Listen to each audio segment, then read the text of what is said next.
مثل لبایی که رفتن میگیم نصیب کنن خداوند بزرگ ساق سلامت بریم برسیم. لبیک لا شریک لک لبیک ان الحمد و نعمت لک و الملک لا شریک لک لبیک اللهم لبیک لبیک لا شریک لک لبیک ان الحمد و نعمت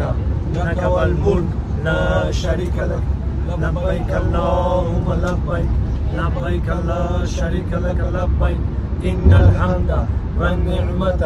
لک و الملک لا شریک لک لبیک اللهم لبیک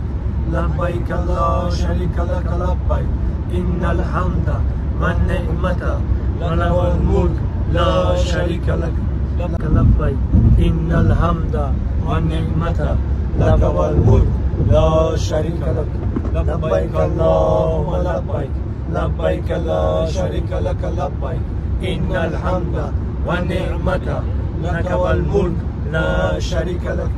لبیک اللهم لبیک لبیک لا شریک لک لبیک ان الحمد و نعمت لک و الملک لا شریک لک لبیک اللهم لبیک لبیک لا شریک لک لبیک ان الحمد و نعمت لک و الملک لا شریک ان الحمد و نعمت لک و الملک لا شریک لک لبیک اللهم لبیک لبیک لا شریک لک لبیک ان الحمد و نعمت لک و الملک لا شریک لک لبیک اللهم لبیک لبیک لا شریک لک لبیک ان الحمد و نعمت لک و الملک لا شریک لک لبیک اللهم لبیک لبیک لا شریک لک لبیک ان الحمد و نعمت لک و الملک لا شریک لک. از آن با شکر خدا این آمدیم رسیدیم اینا کلیتامون گرفتیم و چی گفتنیم ما برادر عزیز خداوند بزرگ آمد به این خونه زیباش آباد کنه نصیب بگردونه هر یک مسلمان به این جایهای مقدس تا که پروردگار آن وقت خداوند اول نگاهبانتان باشه هم که صلح باشه صلاح باشه همش میشه همین آبادی تنج و امانی یک نعمت بی‌بهای بحری همه ملت روی دنیا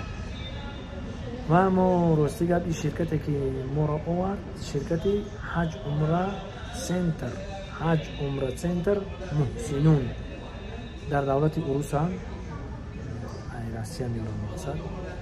این رقمشون هم میمونم رقم زنگ بزنید سربراند خانواده باشین